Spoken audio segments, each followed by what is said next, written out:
On va vous parler de l'autre côté, beaucoup plus noir. On vous en parlait d'ailleurs la semaine dernière. On vous parlait qu'il y avait eu 9 surdoses de drogue mortelles, donc, parce que les trafiquants coupent la drogue avec un produit extrêmement toxique. Ça, c'était la semaine dernière. 9, on est rendu à 15. Michel Marcellet. Il y a eu consommation d'héroïne dans les temps qui ont précédé le décès.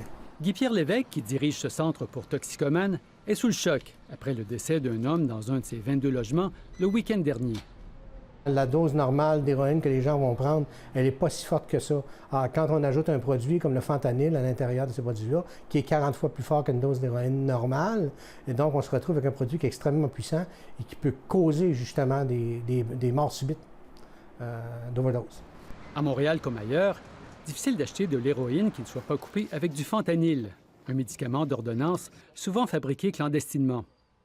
À la direction de la santé publique de Montréal, on invite les consommateurs à la méfiance. Actuellement, le danger est multiplié par des produits qu'on retrouve dans les drogues qui sont en circulation. Donc, c'est nettement plus dangereux.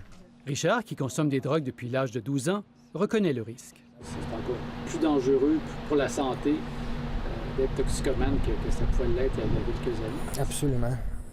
Absolument. Moi, plus que ça va, plus que je vois que c'est pire. C'est la qualité. La qualité est vraiment... autant que ça peut être très puissant comme substance, autant que c'est nocif. Le monde qui consomme aujourd'hui ne savent absolument pas ce qu'ils prennent.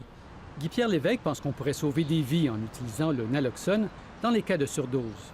Ce médicament est déjà utilisé dans les urgences, mais plusieurs souhaitent le voir plus accessible. Ces produits-là inversent la situation causée par l'opiacé temporairement. Et donc, ça donne le temps, justement, d'avoir les premiers soins qui arrivent.